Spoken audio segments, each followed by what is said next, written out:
আসসালামু আলাইকুম। আজকে আমি বানাবো চিকেন নাগেটস। এটা বাচ্চারা খুবই পছন্দ করে। বিকেলে নাস্তা বা বাচ্চাদের টিফিন এটা দিতে পারেন। নাগেটস বানানোর জন্য লাগবে চিকেন কিমা। আমি চিকেনটা ভালোভাবে পেস্ট করে নিয়েছি, পাটায় বেটে নিয়েছি, চাইলে ব্লেন্ডারে ব্লেন্ড করতে পারেন। এরপর নিয়েছি 4টা পাউরুটি, এটা গুঁড়ো করে নিয়েছি। এরপর নিয়েছি 1 চামচ গোলমরিচের গুঁড়ো, কালো গোলমরিচের গুঁড়ো। এখানে সাদা গোলমরিচের গুঁড়ো দেওয়া যাবে। লবণ পরিমাণ মতন। আমি এখানে সয়া সস দেবো, তাই লবণের পরিমাণটা একটু বুঝে শুনে দিতে হবে। এরপর নিয়েছি 1 চামচ আদা রসুন বাটা আর সয়া সস 1 চামচ।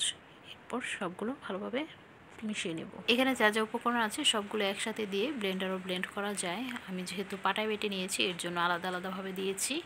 চাইলে ব্লেন্ডারে ব্লেন্ড করতে পারেন। চামচ দিয়ে অনেকক্ষণ চেষ্টা করছি, কিন্তু ভালোভাবে মেশানো হচ্ছে না। এরপর আমি এটা হাতেই মাখিয়ে নিচ্ছি। চিকেনটা যখন কিমা করেছি তখন কিন্তু চিকেনের মধ্যে কোনো পানি দিইনি, একদম শুকনো অবস্থায়। এর মধ্যে পানি থাকলে হাতে লেগে যাবে। একদম যেন শুকনো থাকে, তাহলে শেপ দিতে খুবই সুন্দর হবে। আমি যে পাত্রে শেপ দিব ওই পাত্রে সামান্য পরিমাণে তেল মাখিয়ে নিচ্ছি, যেন নিচে না লেগে যায়। এখন আমি এটা হাতে চেপে চেপে চারকোনা শেপ করে নিয়ে নিব।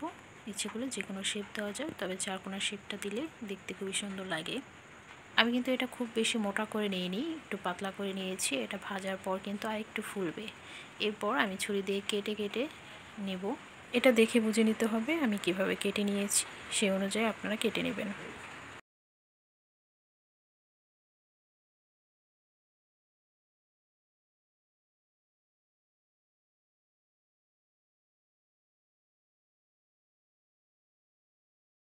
এরপর একটা ডিম আমি ভালোভাবে ফেটিয়ে নিব।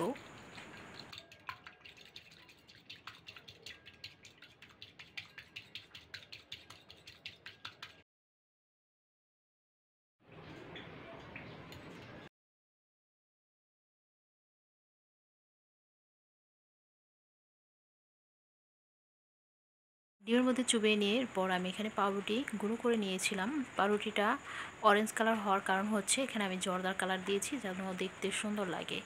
ইচ্ছে করে এখানে অরেঞ্জ ব্রেড ক্রাম্ব দিয়েও করা যায়, আপনারা চাইলে অরেঞ্জ ব্রেড ক্রাম্ব দিয়ে করতে পারেন। এই পর্যায়ে ডিপ ফ্রিজে সংরক্ষণ করা যাবে।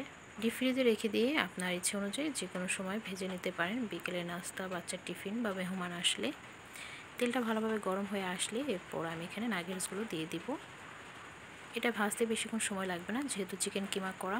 চিকেন কিমা সিদ্ধ হতে বেশি সময় লাগে না। মিডিয়াম আছে, এটা আমি আস্তে আস্তে ভাজতে থাকবো।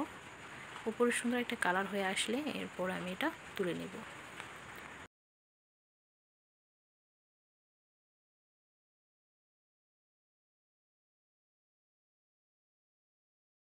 কালারটা এমন হলে এ পর্যায়ে আমি নামিয়ে ফেলবো। একটা কেটে দেখাচ্ছি কেমন হয়েছে।